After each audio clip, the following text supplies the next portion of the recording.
pemerintah nggak harus bayar bunga utang tiap tahun, maka pemerintah bisa bangun 6 proyek kereta cepat sekaligus setiap tahun.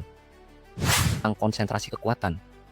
Bayangin, ada sekelompok orang pemilik bank-bank raksasa, JP Morgan, Goldman Sachs, pemegang saham mayoritas perusahaan-perusahaan farmasi, teknologi, dan media terbesar di dunia. Mereka menguasai lebih dari 50% kekayaan dunia. Orang-orang ini punya akses dan pengaruh ke lembaga supranasional kayak Bank Dunia, IMF, WTO, PBB. Lu pernah mikir nggak, kenapa kita kerja keras dari pagi sampai malam cuma buat selembar kertas yang namanya uang? Kenapa kita semua tunduk sama sistem ini? Dan yang lebih gila, kenapa negara sebesar Indonesia dengan segala kekayaan alamnya selalu punya utang? Jangankan Indonesia, negara-negara superpower kayak Amerika, Jepang, China, mereka juga berhutang. Bahkan utangnya lebih besar dari Indonesia. Terus kalau negara-negara besar yang perekonomiannya baik aja ngutang, pasti yang ngasih utang lebih superpower lagi. Hari ini kita bongkar rahasia di balik uang.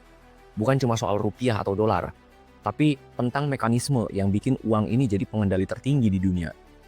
Kita akan bahas dari mulai gimana uang itu dicetak tanpa emas, kenapa Wall Street bisa jadi kaya raya, sampai ke pertanyaan yang paling provokatif. Gimana caranya Indonesia bisa lunas utang?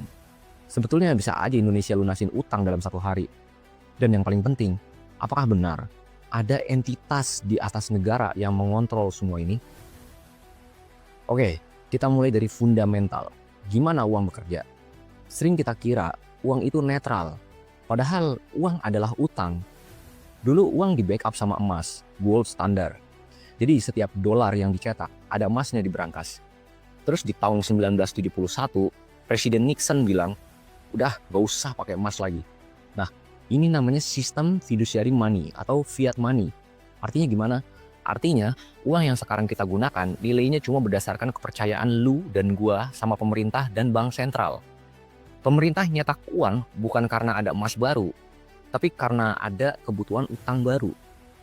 Poin kuncinya nih, setiap lu pinjem duit ke bank, misalnya KPR, bank nggak ngambil duit dari tabungan orang lain, nggak kayak begitu. Mereka menciptakan uang baru di komputer mereka. Uang diciptakan dari utang, gila kan? Ini adalah fondasi dari semua sistem yang lu lihat hari ini, yang berlaku di semua perbankan di seluruh dunia. Nah, sekarang kita masuk nih ke epicentrumnya, Wall Street dan bank sentral. Mungkin pada banyak yang belum tahu ya Wall Street itu apa gitu. Karena adanya channel ini dikhususkan untuk para awam yang masih bingung bagaimana cara kerja dunia. Tapi kita bakal paparkan dengan bahasa yang paling mudah dimengerti. Pertama, kita harus tahu bank sentral. Kalau di Inggris namanya Bank of England, kalau di Indonesia ya Bank Indonesia, kalau di Amerika namanya The Fed. Tugasnya mengatur uang. Jadi tugas bank sentral itu ya mengatur uang. Tapi siapa yang sebenarnya paling untung dari sistem uang utang ini? Jawabannya lembaga keuangan raksasa alias Wall Street. Nah, udah tahu kan? Tapi bagaimana nih cara kerja Wall Street? Mereka nggak cuma minjemin uang, mereka mainan obligasi dan instrumen keuangan yang rumit.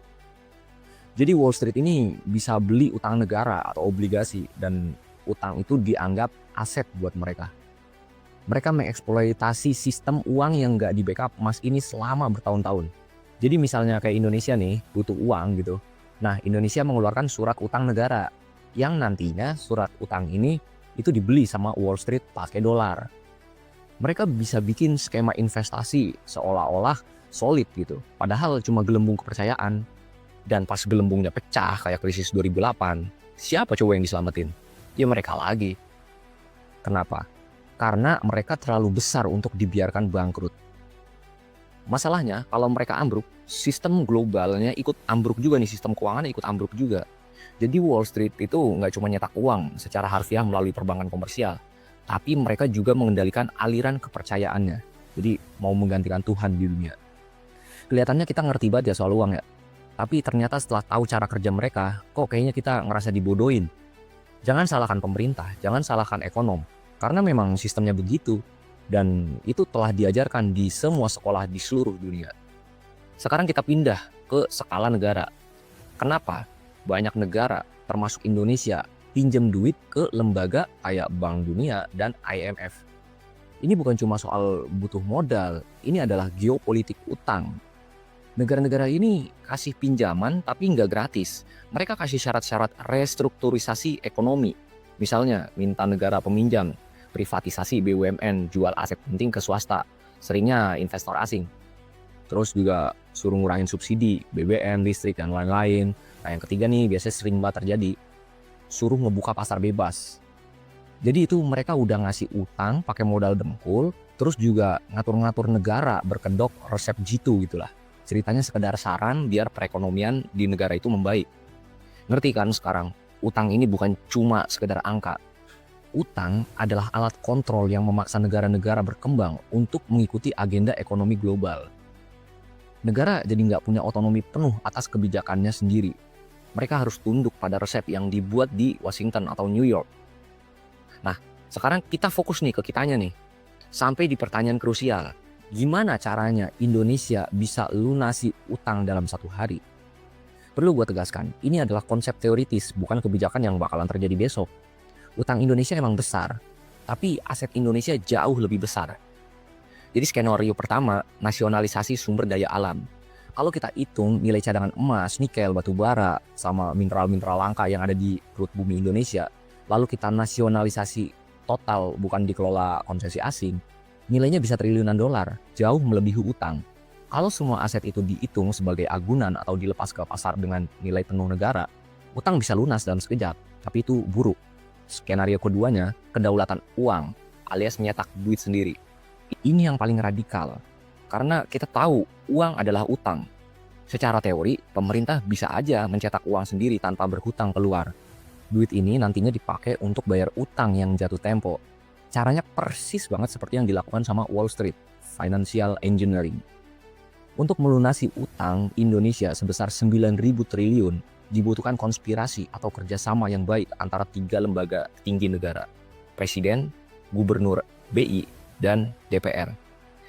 Kriterianya adalah harus dilakukan dengan cara dan instrumen yang diterima perbankan internasional si pemberi utang. Kedua, diaudit oleh kantor akuntan publik yang paling top di dunia pun hasilnya wajar tanpa pengecualian. Ini semua bisa jalan kalau ada political will dari pemerintah dan DPR untuk memerdekakan rakyat dari lingkaran utang. Langkah pertama pemerintah yaitu terbitkan bond, sejumlah utang yang mau dibayar. Jangan cuma 9.000 triliun nanggung, sekalian aja 10.000 triliun. Pasti ada yang nanya, terus jaminannya apa? Pemerintah terbitkan bond 10.000 triliun. Apakah sumber daya alam atau proyek pembangunan? Pasti yang nanya kayak gini nggak pernah main di pasar modal. Negara itu kalau ngutang nggak perlu tuh tulis jaminan asetnya apa. Persis seperti Sun sekarang. Tapi kalau sampai nggak bisa bayar utang, habis kita disikat sama bankir internasional berbaju IMF. Negara bisa diembargo, sumber daya alam dikeruk, rakyat disikat lewat pajak.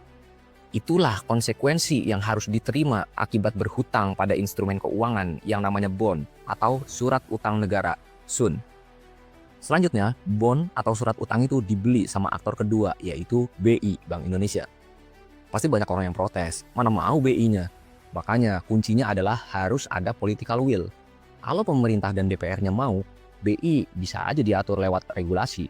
Tunjuk aja gubernur yang satu visi, yang mau kerja untuk rakyat, Presiden dan DPR, bukan malah kerja untuk IMF dan World Bank. Lagian, tanpa merubah undang-undang pun, BI juga selama ini beli aja tuh surat utang negara kok. Tinggal angkanya aja dinaikin, jangan main puluhan triliun, sekalian aja 10.000 triliun. Nah, langkah selanjutnya, bond 10.000 triliun dibukukan pada aset BI. Neraca itu harus balance. Kalau asetnya 10.000 triliun, liabilitasnya harus 10.000 triliun juga. Atas bond pemerintah 10.000 triliun itu, BI terbitkan uang dalam peredaran 10.000 triliun. Dibukukan di liabilitas, neraca balance. Silakan Bapak Ibu, panggil semua kantor akuntan publik paling top di dunia. Tanya aja pada mereka, neraca kayak gini wajar atau enggak? Pasti dibilangnya wajar tanpa pengecualian. Ya emang kayak gitu prakteknya selama ini, cuma banyak aja rakyat yang nggak tahu. Uang 10.000 triliun itu nggak perlu dicetak di Peruri. Cukup pakai digit-digit komputer, ngetik angka di rekening pemerintah. Proses kayak gitu tuh cuma makan waktu cuma sejam doang. Nah, setelah uang masuk ke rekening bank pemerintah, langkah selanjutnya uangnya digunakan untuk bayar utang 9.000 triliun. Lunaslah utang dalam sehari. Si pemberi utang juga senang. Ini adalah hal yang biasa dilakukan di pasar modal, nggak ada yang dirugikan. Pasti ada bantahan dari sang pemuja utang. Itu terbitkan uang 10.000 triliun, nanti inflasi kayak di Zimbabwe. Inilah bantahan-bantahan bodoh. Lah orang duitnya ditransfer ke luar negeri, udah pasti nggak akan inflasi di sini. Justru malah inflasinya di negara-negara pemberi utang. Setelah utang 9.000 triliun dibayar, pemerintah jadi punya utang kepada BI 10.000 triliun. Dan di buku BI tercatat ada penambahan uang dalam peredaran 10.000 triliun.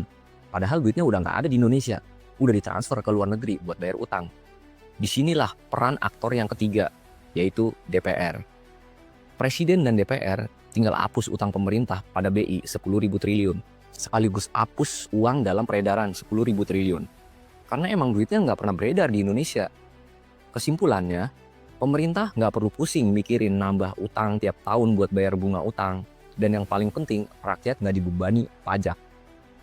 Penyebab defisit anggaran yang sesungguhnya, pemborosan anggaran yang terbesar, yang paling rutin adalah bayarin terus bunga utang. Sedangkan kalau pemerintah nggak harus bayar bunga utang tiap tahun, maka pemerintah bisa bangun 6 proyek kereta cepat sekaligus setiap tahun. Apakah beli dolar 10.000 triliun itu nggak depresiasi?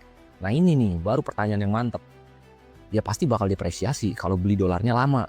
Makanya beli dolarnya harus dilakukan dalam kurun waktu sehari. Karena kalau beli dolarnya dilakukan dalam 2 hari, nanti rupiahnya keburu disikat sama spekulan. Ibaratnya kalau perang tuh harus diem-diem aja. Kayak dulu yang dilakukan Amerika bikin proyek bom atom di tengah kota Manhattan. Orang pura-pura nggak tahu aja, gak usah gembar-gembor. Inilah perang sesungguhnya. Katanya Indonesia punya data simpanan uang di luar negeri 11.000 triliun kalau nggak salah. Pasti kan dalam falas, ya tukar aja. Jadi nggak perlu tuh beli dolar lagi. Nggak ada tuh depresiasi. Dan pasti elit global nggak suka dengan langkah-langkah seperti ini. Sebab jika Indonesia tidak memiliki utang, sudah pasti Indonesia menjadi negara yang berdaulat dan mandiri. Intinya utang itu sengaja dibiarkan ada karena utang adalah alat untuk menjaga stabilitas dan kontrol sistem. Indonesia punya kemampuan bayar, tapi sistem global tidak mengizinkan negara sekuat itu tiba-tiba jadi bebas utang. Sekarang kita masuk ke final boss dari pembicaraan ini. Entitas besar atau elit global. Ini bukan teori konspirasi liar yang bilang ada reptil di balik bumi. Ini tentang konsentrasi kekuatan. Bayangin, ada sekelompok orang pemilik bank-bank raksasa, JP Morgan, Goldman Sachs, pemegang saham mayoritas perusahaan-perusahaan farmasi, teknologi, dan media terbesar di dunia. Mereka menguasai lebih dari 50% kekayaan dunia. Orang-orang ini punya akses dan pengaruh ke lembaga supranasional, kayak Bank Dunia, IMF, WTO, PBB, organisasi think tank dan forum, World Economic Forum, Council on Foreign Relations, dan lain-lain. Mereka nggak perlu jadi presiden atau perdana menteri. Mereka hanya perlu memastikan bahwa kebijakan yang dikeluarkan oleh presiden atau perdana menteri itu menguntungkan bisnis dan aset mereka. Misalnya, Bank Dunia kasih utang ke negara A, kemudian negara A disuruh privatisasi. Siapa yang beli aset privatisasi itu? Ya perusahaan yang dimiliki atau didukung oleh si elit global tadi. Dia juga. Itu namanya kontrol tanpa perlu invasi militer. Jadi lu lihat, uang adalah tools, utang adalah rantai. Dan di atas rantai itu ada segelintir orang yang punya leverage buat ngatur jalannya dunia. Jadi apa kesimpulannya? Uang bukan cuma soal rupiah di dompet lu. Uang adalah sistem kepercayaan dan kontrol yang sengaja dibuat untuk melanggengkan kekuasaan. Apakah kita bisa lepas? Selama kita masih hidup di sistem ini, sulit. Mungkin nggak bisa lepas total. Tapi lu bisa ngambil kontrol atas hidup lu sendiri. Pahami sistemnya, pahami geopolitiknya, siapa entitas besar yang bermain di atas negara-negara. Dari situ kita akan paham bahwa dunia sebenarnya nggak berjalan seperti apa yang diajarkan di sekolah. Kalau ini dipahami, maka generasi penerus akan lebih siap untuk menghadapi langkah-langkah yang akan datang. Gimana menurut lu? Apakah elit global itu nyata? Atau mereka mungkin udah mengatur pendidikan di seluruh dunia untuk mengikuti sistem yang ada? Sehingga mereka mengaburkan kebenaran bahwa entitas mereka benar-benar ada. Kalau menurut lu gimana? Coba tulis di komen. See you.